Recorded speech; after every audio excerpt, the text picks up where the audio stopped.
Well, you know, guys, it seems funny. Every time we come to you from this undisclosed location, I open things up by telling you that we're in an undisclosed location, which we are in right now, an undisclosed location. Yep. A little bit quieter than last time. It's kind of like a padded cell, but it's fine. It'll do. It'll do to talk metal. So I'm in this padded cell, this 7-foot by 12-foot office, not in our headquarters, but once again, undisclosed location. I'm here with Justin.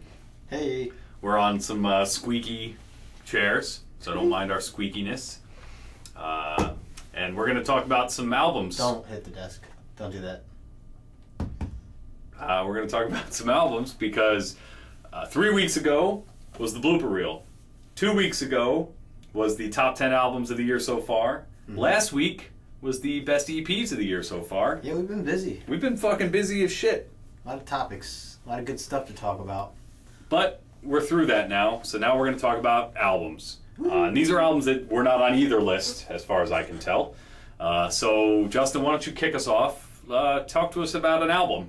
All right. Well, one that I did about a week and a half ago, 2 weeks maybe, is this band Sinister Frost. Oh, shit. And the name of the album was Cryo Torment. And they are from Russia. They are. And I actually really enjoyed the album. It was it's your basic symphonic black metal, crazy double bass, screechy vocals. They had some death metal, some death like growls also, but for the most part, you know, just that like wretched screaming that they normally do. That's a good word, wretched. And yeah, Like a wretched hive of scum and villainy. What I really liked From Star Wars. that I think that you'll like The movie. is the Star Wars movie. no, the orchestration in the album. Oh, I'm sorry. I thought we were talking about Star Wars. Yeah, the orchestration and the use of the piano. You ever seen Star Wars? They had a lot of piano riffs. There's 6 of them, you know. Pianos?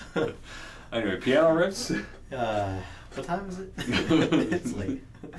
Yeah, no, but the orchestration I really liked. I mean, I know you're a fan of that too. I am. I actually listened to that album, and it's pretty good. Star Wars? Good. Yes, the Star Wars soundtrack.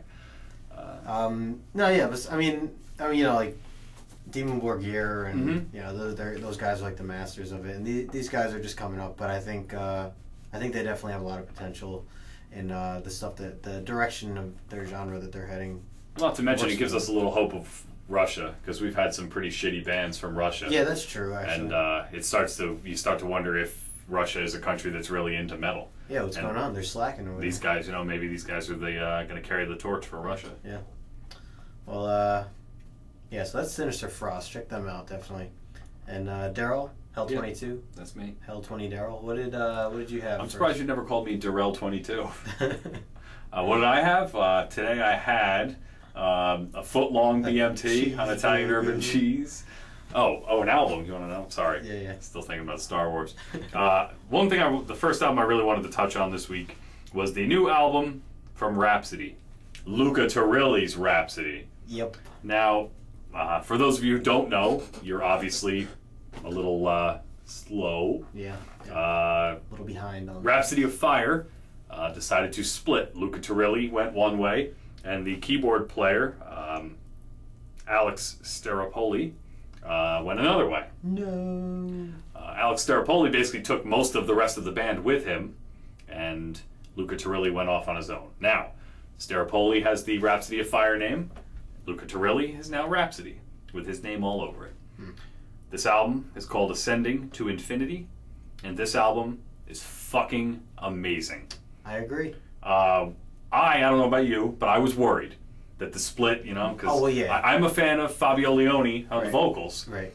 And I was concerned that going off without him, I wasn't sure how this album was going to be. I was more looking forward to a Rhapsody of Fire album with that crew. Luca Turilli basically made me shove my foot in my mouth. Yeah. He does all the guitars, he does the keyboards on the album, which is fucking great. Yeah. And they have a new singer, well, I should say he has a new singer, whose name is Alessandro Conti. This motherfucker, and I apologize, sir, for calling you a motherfucker, this guy's fucking great.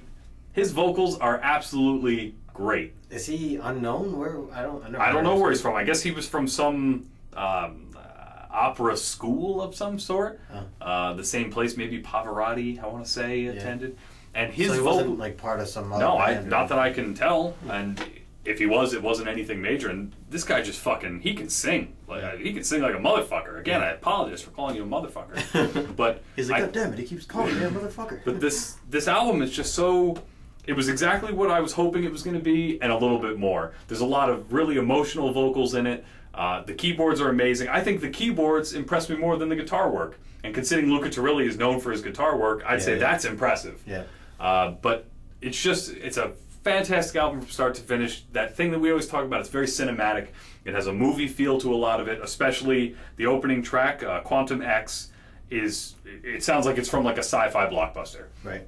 And I think that if you're looking for something with strong keyboards, amazing vocals, very operatic, very symphonic, this is probably the best album this year.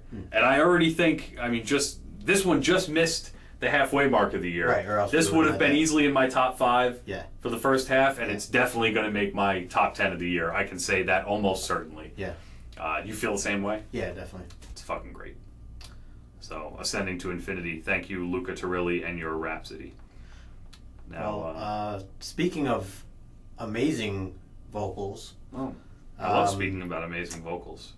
That makes me want to talk about Bonded by Blood, which is a band that I did a review for recently. Their new album, Aftermath, or The Aftermath. And it's thrash. I've never really listened to them before. Okay. But they do not have amazing vocals. Okay. And that's kind of what I want to bring up there. The guys are from California. Cali. Good old Cali. And yeah, so, you know, I'm always looking for some new thrash to get into, and, you know, every once in a while I like to take a break from Slayer and, you know, look for something fresh. And Bonded by Blood had a couple albums out. I always see them in our store, and I'm always a little curious what they sound like. So checked it out. The instrumentation is great. The guitar work, amazing. It's really good. Drums were good. Nothing that really stuck out, but, you know, it kept the album going. And the vocals, it was bad. Like how bad? It was like they tried to copy the vocals from Death Angel. Okay. But did like a delivery of like 3 or 4 syllable words, like so it's like Between the Buried and Me meets Death Angel? Yeah. That's like perfect. Hot dog cart! Yeah, it was really bad. Red peppers! Yeah. So, I don't know. You just knew what was coming up in the vocals, you know, like everything was expected after that. It was all predictable. Yeah, and it was a letdown, so. Yeah, Bonded by Blood is not a band that I'm going to be following after I had this little experience with their album. But, yeah, I mean, if you like BT Bam, then maybe you'll like this. Maybe. Probably not. But anyways, moving on. Well, we all know that Evansville, Indiana is like the epicenter of the metal world. I didn't know that.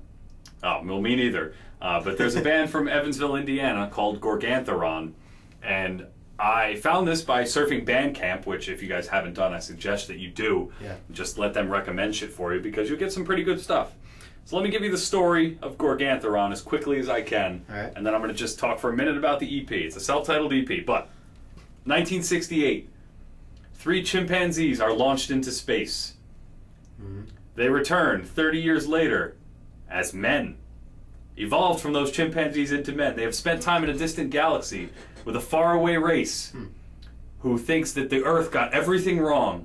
The human race got everything wrong except for metal. So they teach these chimps, who are now men, the ways of metal and send them back to kick ass on Earth. Interesting. That's the story of the band. That's interesting. It's a very interesting story, yes. Different, yeah. The EP is actually really fucking good and really fucking fun. I had done a review a couple months ago for a band called Ark from the UK. Their Shatner EP, which I am sorry, as I found out, apparently was released almost 2 years ago. I don't know where I got the date from. My bad. Anyway, this reminds me of that in the guitar area. That band had a great guitar player named Taz Durania. this band has a great guitar player named Clint Logan. The riffs are... I hate using the word because I feel like I'm a goddamn hippie, but everything has a great groove to it. Oh, I know. It just kind of gets your head moving, and this guy can fucking wail on the guitar, and it's great. But much like Ark, the songs are very fun. The first song is called Mothra, and there's like this whole part where like it's like a gang chanting of Mothra. It's just really, it's really awesome. I think that the one track that really stood out above it all was a song called Assimilate, which is the longest song on the EP. And Cemetery Shoes, same thing. Those are on the longer side, and it's got this kind of stoner doom quality, but with a lot of great riffs. So I definitely think you guys should check that out, because maybe Evansville is actually the home of all things metal. I'm not sure, but this band is really great, and you guys should check them out. We have an interview coming with them too, as we do with Sinister Frost. They answer some interesting questions. Next couple of weeks, right? Yeah. So now, Justin, I'm sure you have at least one more you'd like to speak about. I do. It's probably not as awesome as Gorgantherron, but you know. They're pretty awesome. Yeah. Band called Vintersorg. I love saying that name. Vintersorg. Oh, Vintersorg. Yeah. Sounds like it could be some sort of keyboard. It probably is. Yeah, a Vintersorg. Yo, man, is that the Vintersorg 9000? Yeah. No, man, this is the Vintersorg Classic. Well, yeah, these guys are from Sweden. Sweden, yes. And they just came out with their new album called Orkan. Okay. Orkan? It has a little dash on top of the A. I don't know how that works. Well, Orkan. Yeah. But it's called an umlaut. Yeah. Umlaut. Neo umlaut. Oh my god. Oh, the days when Justin was going to be a reggaeton singer. His name was umlaut. Anyway. Well, anyways, this is the band's... These are the jokes, folks. This is the band's 8th studio album. So, you know, they put out a lot of albums. They've been around a while. Yeah, definitely. And I only listened to, I think, one of their other albums, and it was brief. I really didn't get into them. It was one of those bands that I kind of just glanced at their work, and I was like, oh, this is cool. I'll have to go back to this. And I just never had a chance. Yep. Yeah. But they're actually a two-man project for the most part. Okay. They have a couple session musicians that they list in their album that they had on it. But it's very interesting. I don't know how to describe it. I mean, I guess it's like a kind of a death folk kind of metal-ish. Okay. Ish. Really on the heavy side. The growling's awesome. The double bass pedals are awesome. I remember the one thing that really stuck out was the violin or string instrument, the work that they had with that. I don't know if it was keyboards or what. Might have been keyboards. Who knows? If they had session musicians, it could have been real violins and whatnot. Could have been. Especially being their 8th album, they've been around this long. I'm sure that by now they're trying to actually get real instruments in there. So yeah, the violin work was awesome. But this is definitely a band. I mean, I don't see it being, you know, top 10 of the year quality, but it's good. You know, I enjoyed it. I'll go back to it occasionally. So I would say to check it out, Vintersorg, if you haven't already. Have you listened to it yet? I have not. I actually, quick side note here is that, you know, in this year and a half or year and a couple months we've been doing this, very rarely do we, you know, both end up trying to review the same album and have to decide who gets to do it. Yeah. And this one I went, new Vintersorg album, awesome, I'll review that. And as I went to, you know, start plugging it into the site, I look and Justin had already claimed it. Not only did he claim it, but he spelled the name of the band wrong. He just put Vintersorg. I was just rushing to claim it. Yeah, he was like, it's mine. Yeah, that doesn't happen often, but, you know, now I see how the game is played, motherfucker. Yep. I'm all about the motherfucker tonight. Yeah, seriously.